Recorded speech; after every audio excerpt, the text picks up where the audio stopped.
Hello, good afternoon, and welcome to the Midday News here on 3FM 92.7. My name is Beatrice Adu. The news is also live on Kesmi 107.1 FM and across the world at 3news.com.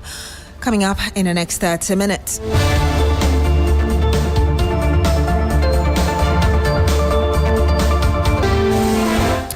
Relatives of victims of a notorious serial killer responsible for the murder of 23 people across 3 regions say justice has finally been served after the Waha court sentenced him to life imprisonment.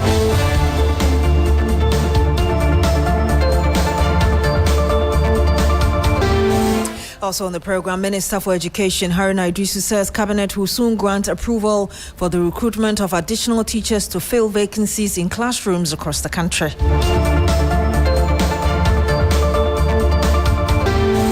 All these and more coming up in the next few minutes. Do stay with us.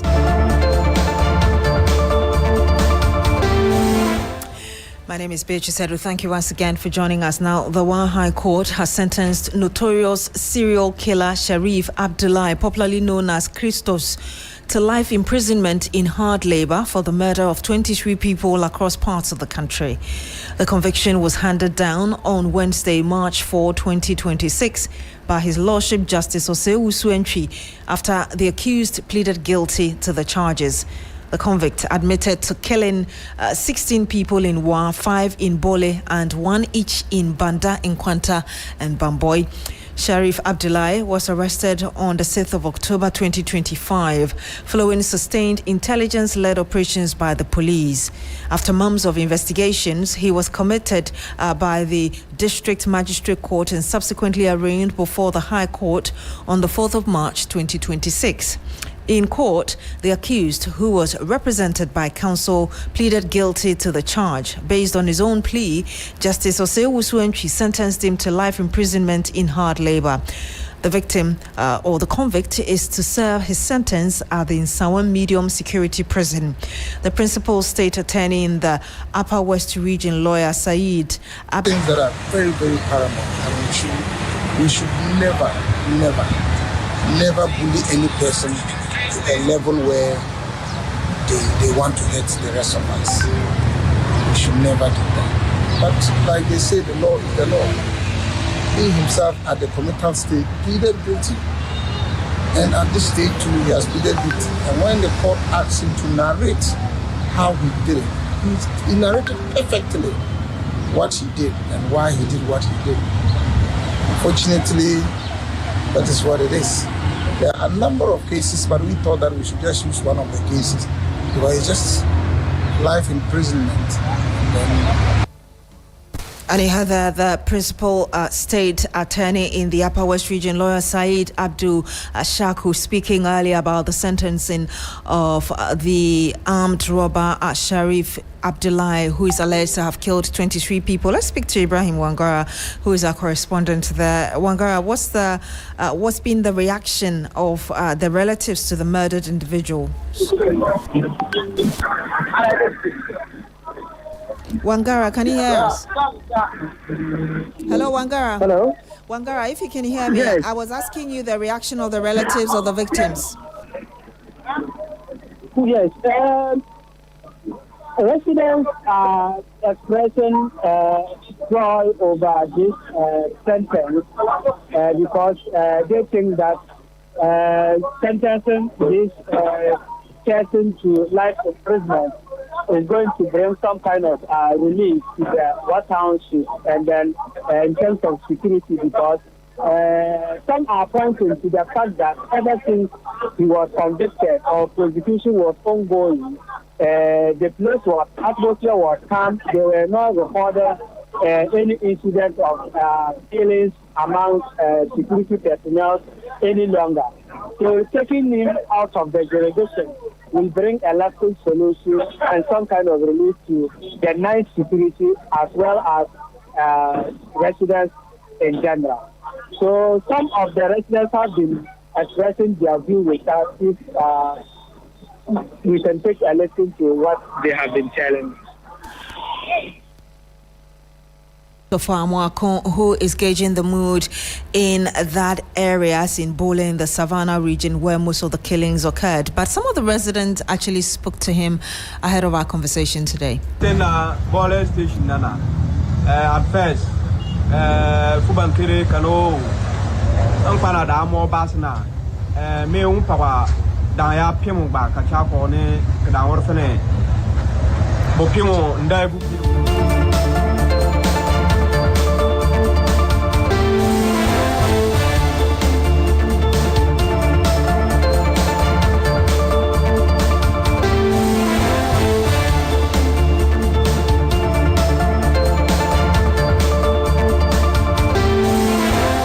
And you're still here on the Midday News on 3FM 92.7. You were listening to a resident of Bole in the Savannah region. Of course, we'll bring you some more on that later. You're still here on the Midday News on 3FM 92.7. Do stay with us. Your finest tunes in sync with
And you're still here on the Midday News on 3FM 92.7. Thank you very much for staying. Now, the Minister for Education, Haruna Idrisu, says Cabinet will soon grant approval for the recruitment of additional teachers to fill vacancies in classrooms across the country. The assurance comes amid mounting pressure from unemployed teachers who are calling on the Ministry of Finance to grant financial clearance for the recruitment into the Ghana Education Service. Currently, there's a backlog on TV3 New Day. You recall that I had announced to the public that if Ghana was to meet its teacher requirement, we'll be requiring to recruit about 98,000 teachers. The compensation budget of government cannot accommodate that. But I know that the Honorable Minister of Finance is doing a joint memo with the Minister for Education for Cabinet to give approval for the recruitment of the cohort of teachers from 2023 to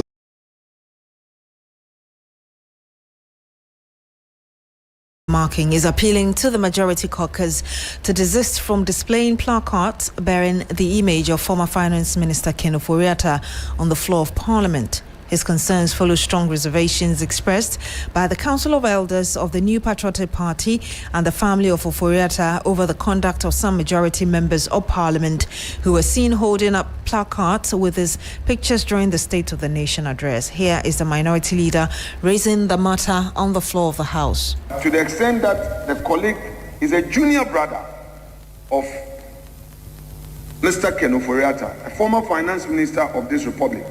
No court has found him guilty. We can do our politics, but to also print his pictures deliberately. And that day, the whole world's attention was on this chamber. I would plead through my friend, the Chief Whip, to ensure that in future, any such action is curtailed, controlled, or stopped by him, so that this House would get the needed peace. Because, Mr. Speaker, if we don't stop it, a certain precedent will be set. Today, the Council of Elders have summoned me, that marking. What about the caucus? Ken Ofori-Atta, they carry this picture and call him corrupt. What is MPP also doing? I want to assure the Honorable Duke Ofori-Atta, who has persistently, because I was not in the chamber, he still insisted that the family is so concerned that as a caucus we have not dealt with this matter, and I had to rush into the chamber to make this plea. I don't intend to litigate it, but I am pleading with the Chief Whip and the leadership of the majority caucus that enough of Ken Ofori-Attah's name in this chamber and the persecution and the attack on his reputation. He also is a human being, a Ghanaian. He has a wife, he has children, he has extended family, and not the least, he has a brother who is a sitting member with us.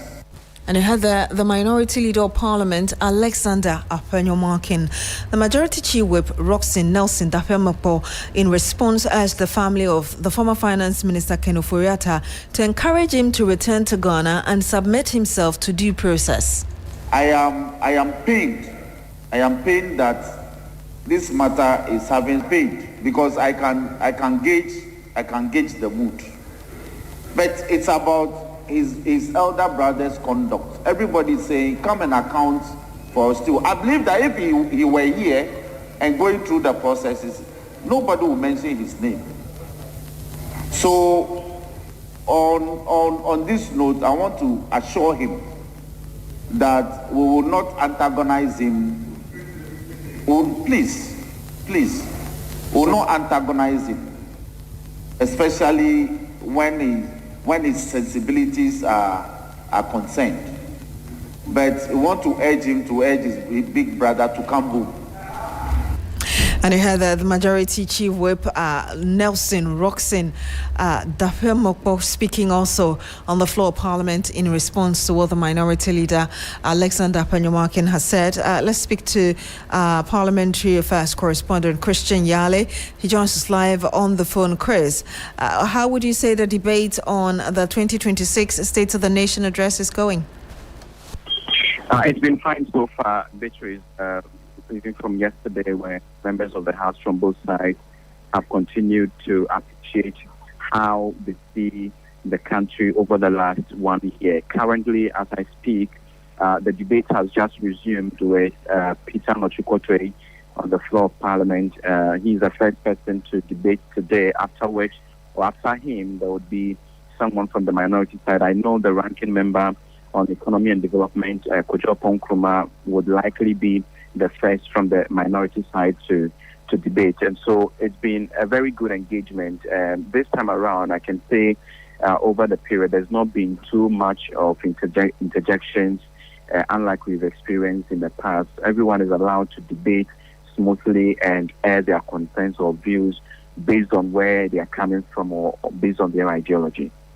Thank you very much. But what else should we expect on the floor today beyond the SONA debate? Largely, we've already had the gender minister answer to some specific questions on how the ministry is addressing domestic violence, which includes one of the measures, including bringing a new bill to Parliament to review the current Domestic Violence Act to expand the scope of what it means to say violence or abuse, to also look at the new trends of internet or cyber abuses here and there. But largely, what we know is that going into next week, the House would extend sittings such that they would add Mondays to the regular sitting days to deal with the backlog of statements that MPs and ministers have to make. And also, there is that proposal that they are going to sit 10 a.m. to 2 p.m. from next week before they rise for the Easter holidays. Thank you very much, Christian Yale. He's our Parliamentary Affairs Correspondent. 17 minutes past the hour of 12. Now, the Ahanta Traditional Area has petitioned President John Mahama over growing concerns about resource control of their lands. The local authority laments the emergence of unauthorized mining concessions and political interference in their lands, a situation they claim is depriving indigents of their ancestral and birth rights. Has become worrying. Abraham Mensah has more. At a press conference in Agunan Kwanta, the traditional capital of the Ahanta land here in the western region, Nana Azulo Pra, the Otumfo Bedu Bonsu, Ahanta Henes Supi, and president of the Ahanta State Asafo Authority, accused politically connected individuals of acquiring vast tracts of land without the consent of the allodial owners, the Ahanta Henes 2. Speaking on behalf of the Tumivolo Bedu Bonsu Stu, Nana Azulo Pra raised alarm over a 65 square kilometer concession at Tumentu Abasi Princess, which he claims was approved for large-scale mining for a company called Bodrin and subsequently transferred to another individual named Dakon, all without being consulted. Aside that, most of our lands per search from the Mineral Commission shows that a company called Hotopo Resources, formed in 2022, has acquired prospecting license from Interchrome to Achinim on the Cape 3 Point stretch. Then, Butre and Wutumano Enclave. All these were done under the previous administration. He also raised issues with the Mpiasem concession. According to him, the concession was previously assigned to Eagle Eye Mining Limited under the previous administration as a community mining scheme. However, the license was revoked in 2025 by the Ministry of Lands and Natural Resources over procedural irregularities. The chief says intelligence suggests that powerful interests are scheming to have the Eagle Eye mining license reinstated. Nana Azule made a passionate appeal to the President, the Western Regional Minister, and the Minister for Lands and Natural Resources to ensure that the revoked in-person concession is handed over to the youth of Ahanta for a legitimate corporate mining scheme. I and the youth of Ahanta begging you to ensure that the in-person concession is given to the youth of Ahanta for their cooperative mine and also concession like Esojo, Achinim, and Wutumano, Butre, Chavelin, and Interchrome be allocated as cooperative mining for the Ahanta people. Abraham Mensah brought us that report from the Western region. The Civil and Local Government Staff Association, CLOGSAG, has strongly rejected a key recommendation by the Constitution Review Committee to make the Controller and Accountant General's Department an independent body. The association says such a move would undermine and weaken the supervisory authority of the Ministry of Finance, which currently oversees the Controller and Accountant General's Department. Labour Affairs correspondent Daniel Opoku has the rest of the story. The Constitution Review Committee has recommended that the government make the Controller Accountant General's Department an independent body. According to the committee, the move would enhance efficiency and effectiveness in public financial management. However, the Civil and Local Government Staff Association, CLOGSAG, has opposed the recommendation. At a news conference in Accra, the association argued that granting the department independence would weaken the supervisory role of the Ministry of Finance, which currently oversees its operations.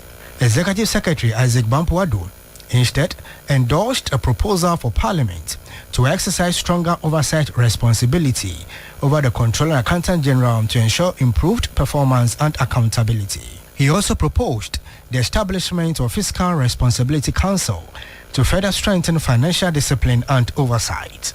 What Ghana requires is not an independent Controller and Accountant General that could create bureaucratic hurdles for the smooth operation of the Ministry of Finance. Rather, Ghana requires an independent Fiscal Responsibility Council that would ensure accountability of both the Finance Ministry and the Controller and Accountant General in public financial management. The Constitutional Review Committee has additionally recommended that the Council of State be given the authority to nominate and vet candidates for the position of Head of Civil Service. But Isaac Bampo Adu swiftly rejected that proposal, suggesting instead that the President should not be involved in the appointment to the Head of Civil Service. The power to appoint persons to hold or act in an office in the public service shall vest in the President acting in accordance with the binding nominations of the Governing Council of the service concerned, given in consultation with the Public Service Commission. Meanwhile, a lecturer at the University of Ghana Business School, Dr. Daniel Apia, has backed calls against making the Controller Accountant General's Department an independent body. We are strongly in favor of, one, maintaining the Controller and Accountant General's Department within as a department of the Ministry of Finance, and second, the Independent Fiscal Council that both MPs across NPP, NDC MPs have recommended that it should be created, and for which the committee also strongly support that it should be created. Yes, we need it, but we do not think that it should be created through an act of Parliament. It should be put within the Constitution. And Daniel Opoko, our Labour Affairs correspondent, filed that report for us. Let's have a quick conversation on this. Dr. Daniel Appiah is a member of the committee set up by Clocksack to analyse the work done by the Constitution Review Committee. He joins us live on the phone. Good afternoon to you, sir. Thank you very much for joining us. Good afternoon, Beatrice. Good afternoon to our listeners. Doc, what really are your concerns about this proposal to make the Controller and Accountant General's Department an independent body? Right. So, Beatrice, thank you very much. First, let me commend the Civil and Local Government Staff Association of Ghana for getting experts to help them to analyze the recommendations of the CRC. Apart from them, I don't know of any public organization or civil society group that have come out with a position on the content of the CRC report, and so I wish to commend them for this effort. Now, let's go to the substance of the issue in terms of what the closer position is. So, one thing that first we need to understand. I'm sorry, Doc, your line is not so clear. We probably will have to call you back just so we can hear exactly what you're saying. Or call you back and get your concluding thought on why Clocksack has an issue with the recommendation from the Constitution Review Committee when it comes to the Controller and Accountant General's Department. But let's return to our earlier story about the murder of 23 individuals and the convict who's been sentenced to life imprisonment.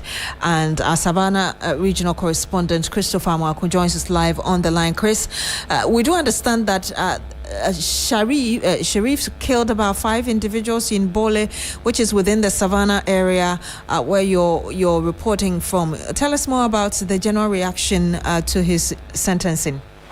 Yeah, so people in Bole community are very happy.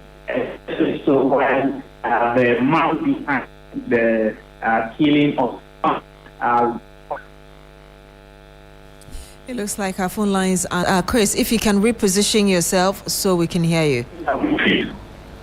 No, we can't hear.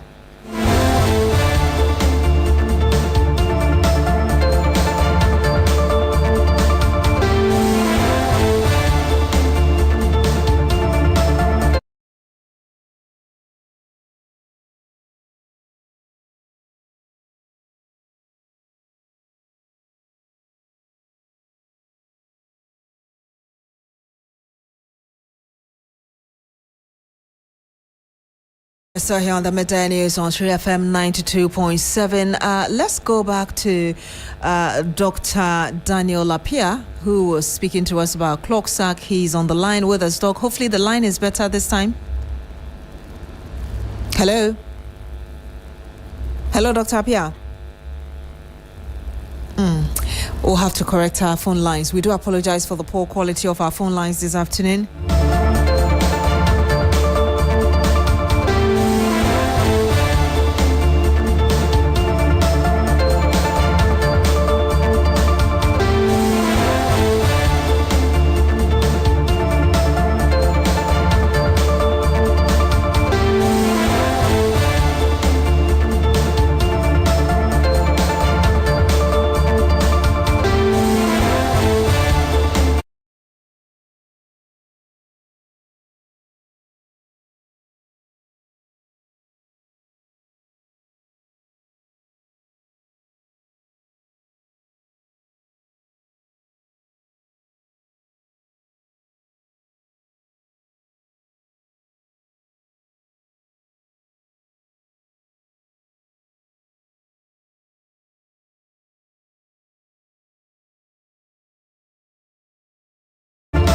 Yes, sir, here on the Midday News on 3FM 92.7. Thank you so much for staying with us. Christopher Amwaku is our Savannah regional correspondent. He joins us to bring us an update as regards how people are reacting to the criminal who's been sentenced to life imprisonment. We understand he killed about 5 people in Bole. Hopefully the line is better this time around. Bring us the general reaction from where you are. Yeah, so Beatrice, can you hear me now? Excellent. Please go ahead. Yeah, so basically, all in all, the residents in the Bole community are very excited about the prosecution and sentencing of Sharif. For them, this will bring finality to some of their fears, especially doing business at night, because the people who were killed were all killed here at night, and so now they can go about their normal activities, because since last year when Sharif was arrested, there hasn't been any reported cases of serial killing in the Bole community again. So they are very happy. They are very happy. But would you say that there's some sort of security arrangement? Yes, he's been arraigned, or he's been sentenced. Is there any special security arrangement? Yes, there isn't any special security arrangement, but you know that when the killings were happening, the traditional authorities formed a vigilante task force to, as it were, patrol the town at night. The police also intensified their patrols at night to ensure that persons who were engaged in that act were apprehended. And so for security, yes, they are still going about the patrols, including the local task force. And so people are commending them and also saying that their safety will be guaranteed with these patrols by the police and the local task force. Now, some of the family members of the victims who were killed by Sharif have been reacting to his imprisonment. Let's take a listen to what they've been telling us. At first, Fubankiri Kano, Unpanada more Basna, me Umpawa, Daya Pimu back, Tapone, Kadan Bopimo, Ndaibu Bimu, Tamane, Bodanar, Dansom, Asim Kiasem, Amalili, Bocanyum Pe, no court, Katikisina, Orphan Kufum now, so Anya Kunti, Lar 10, Ayo 12, Alo 1, into Kuntikan and Kamu Fesa, Kumulo Mana, Anyesa, Amuswa, Rokan Kanyum Piri, Ne Court Malabata, Mokano Piri, Ebayo. Life in prison Anyaga Anyesa Pulo. Parce que elle a moment à Basa, ambassade d'Amtine et d'amour. Nous comme l'on a fait qu'avant le volet, Kufu to, allez ya banso, Amali libéré, au cas où nous libéré, Kufu now to. Baka jail mona. Ka pa ka yoro sangana because Kufu da o kadina to. Wo e kamana kada yiki yeni kada o to. Na anti e fa kan e boti a. And Yarmo prison bra. I kumule line. So kole kumule lan sanyeri because Lombo Basilibina Bolar Cardinato. Christopher, if you can briefly tell us, our time is up, really what they said in the local language. So basically, Beatrice, what they are saying is that they used to live in fear, they couldn't move about at night, but now they can do so, and that they are happy that the souls of their relatives will rest in peace because the perpetrator has been arrested and prosecuted. Thank you very much, Christopher Mwako. He's a Savannah regional correspondent. That's it for the Midday News here on True FM 92.7. My name is Beatrice Adu. Thank you very much for joining us. Log on to srinews.com for more news. Business News is up next.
FM 92.7. Coming up, cedi depreciation slows as dollar supply improves. We'll bring you details. Also, government statistician Dr. Hassan Idrisu urges households to plan finances as inflation falls to a record low.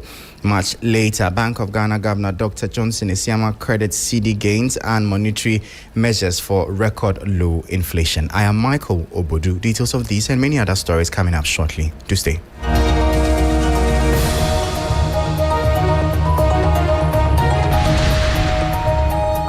Thank you so much for your time. Straight into our top story. And the cedi's depreciation against the US dollar has slowed sharply in early March 2026, supported by improved dollar supply, reduced foreign exchange demand, and continued intervention by the Bank of Ghana. The local currency is showing signs of recovery after a difficult start to the year, with its rate of depreciation against the US dollar slowing significantly in the first week of March 2026.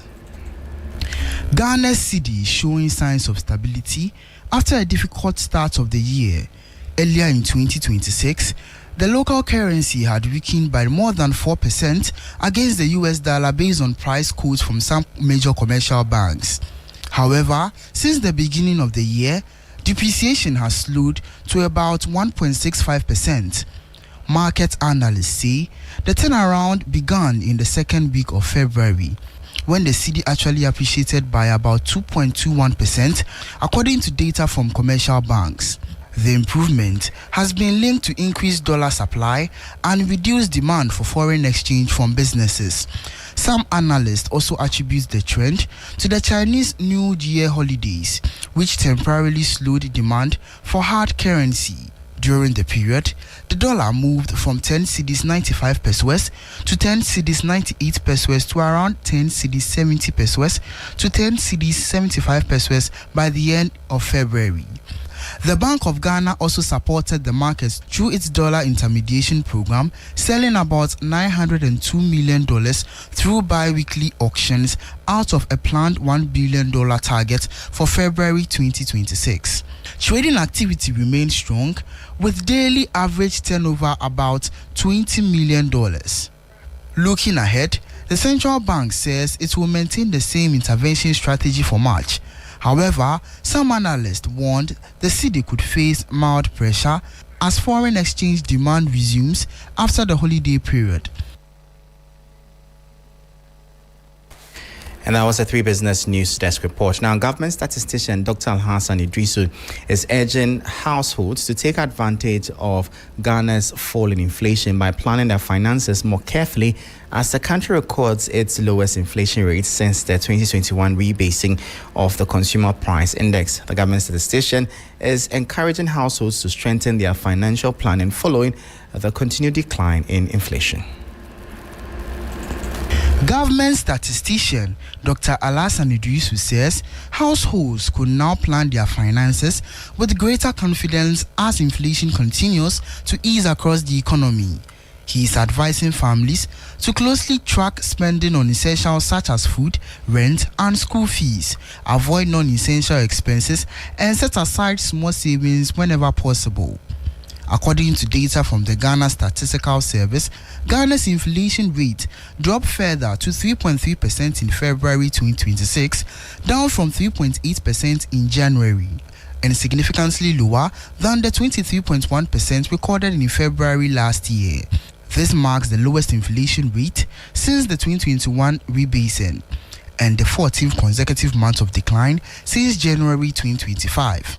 Food inflation fell sharply to 2.4%, while inflation for goods slowed to 3.2%, offering some relief for consumers since goods could make up nearly 3/4 of the consumer basket. However, non-food inflation edged up slightly to 4%, while service inflation declined to 3.7%. Inflation for locally produced items dropped to 4.5%, while inflation for imported goods fell significantly to 0.6%. Despite the overall improvement, regional disparities remain, with the Northeast region recording the highest inflation at 8.9%, while the Savannah region posted the lowest at -5.6%. Dr. Alassane Idrisu is also urging government to maintain fiscal discipline, stabilize food prices, and invest in storage, irrigation, transport, and market access to reduce regional price differences. He is also encouraging businesses to use the easing inflation to improve efficiency and strengthen local supply chains, with the aim of delivering more stable prices for consumers. And that was a 3 Business News Desk report. Governor of the Bank of Ghana, Dr. Johnson Esiama, says Ghana's record low inflation rate reflects prudent economic management, pointing to the sharp appreciation of the cedi and strong monetary policy measures as key drivers of the decline in target of 8 plus or minus 2% in 2026. Supported by disciplined monetary policy, fiscal consolidation, and stronger reserve buffers. Some analysts have credited the central bank's policy tools for helping stabilize the cedi and sharply reduce inflation over the past year. However, others argue that this intervention comes at a cost, particularly through sterilization operations used to mop up excess liquidity. Dr. Esiama also addressed concerns about the Gold for Reserves program, revealing that fees and charges associated with initiatives have now been reduced by half. While acknowledging that the cedi has appreciated by more than 40% and inflation has fallen significantly, he said the gains came with some financial cost but were necessary to stabilize the economy. Looking ahead, the governor expressed confidence that the central bank will not record similar losses in 2025 and 2026, adding that inflation and the possible reduction in the policy